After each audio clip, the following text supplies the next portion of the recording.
I basically stopped listening to his lectures, and only followed the material at that point. What is the most hilariously incorrect thing a teacher told your class? If a bug was in an airplane, it would not be able to fly forward because it could not fly faster than the plane was moving. They were relatively wrong. Past tense of drink is dranked. This is what can happen in English class when the teacher's first language is not English. That a Big Mac from McDonald's overwhelms your stomach with so much of everything that it doesn't register you've eaten anything, and that's why you get hungry again so quickly after.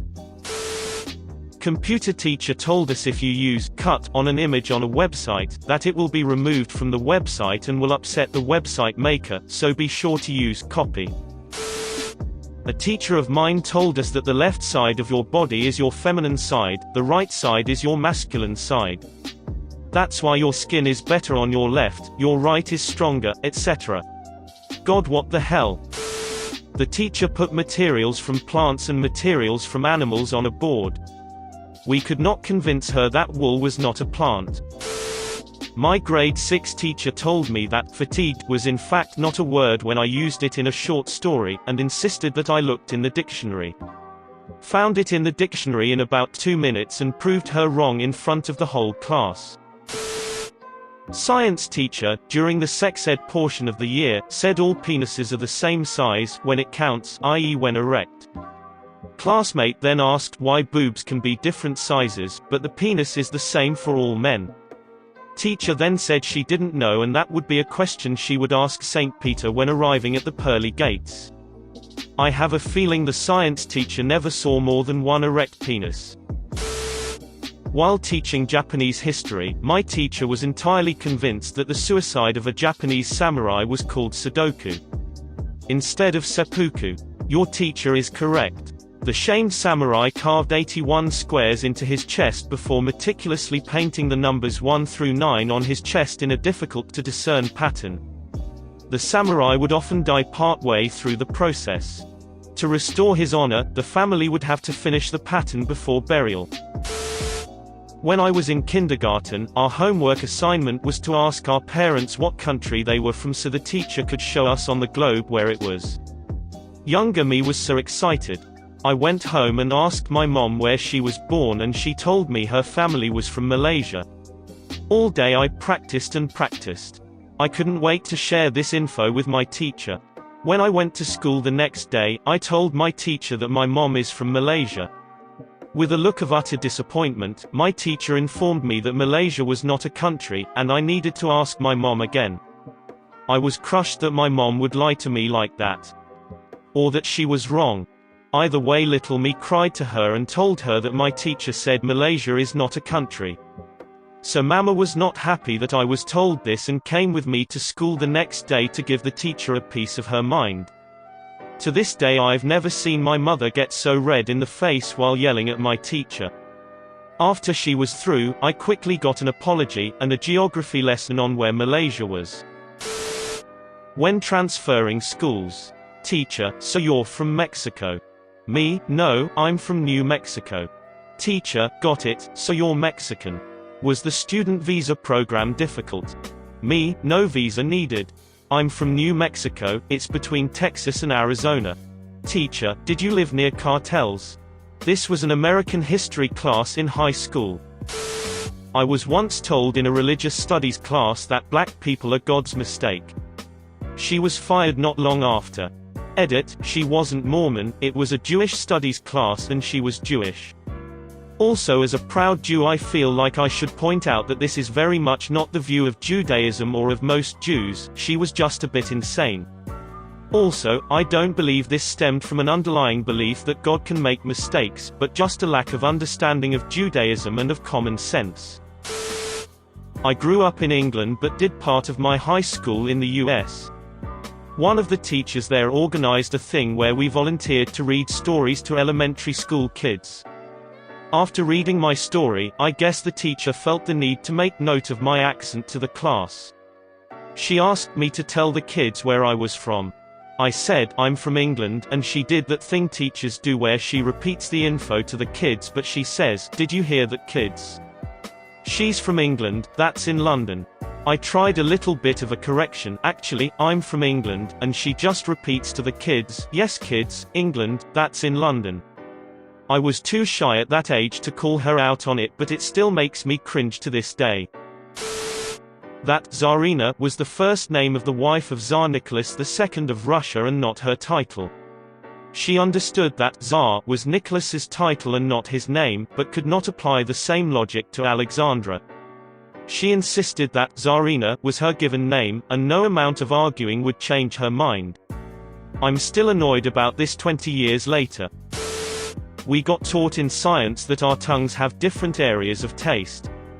Had to do an experiment where we put a sugar cube, lemon on different parts of the tongue, etc. Supposedly we had a sour area, a sweet area, and so on. So putting lemon on the sweet part of your tongue would mean it wouldn't taste sour, bitter. Well, I spent that whole experiment thinking it didn't matter where I put it, it all tasted the same. I said that and the teacher looked at me like I was being purposefully disruptive. The rest of the class said it worked. I figured something was wrong with my tongue. Years later I heard they debunked that theory. Edit, just want to add, a lot of you are mentioning kindergarten. We got taught this in high school. I am being serious. Granted it was early high school, so ages 12 to 13-ish, but still. I'm English, so maybe in England we learn fake science later in life.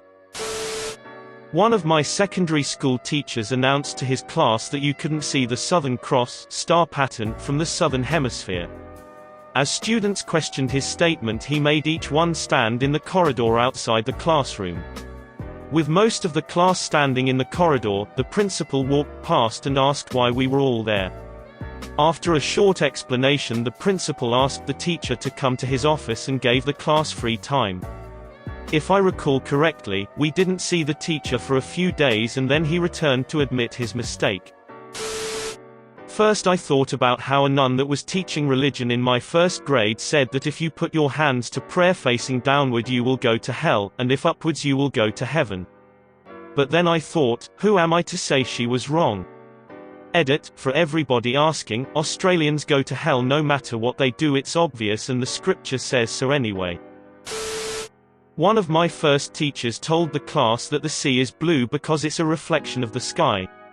That same teacher, later in the year, told the same class that the sky was blue because it was a reflection of the sea. We lived on land, the sky should be green or brown, the sea, being only a reflection of a reflection, should be copying that green or brown. I pointed this out, began to present the correct answer, and was promptly sent out of the room for being disruptive. I moved to a very white rural town. I think less than 5% of the school was something other than white. Our English teacher was bragging about how she had been around Mexicans before, and was pretty good at knowing their words. She said this because we were reading a story about two Mexican boys in the city. She said she could explain anything to us if we had questions. Reading out loud, a kid got stuck on the word essay. She quickly interjected, "Oh, I think you pronounce it EC, I think they just made it up, like their own nickname. I am Mexican. It's pronounced like essay and it's equal to bro or man." The actual text read, "What's up essay?" The worst part was it had an asterisk next to it, and said what it was off to the side.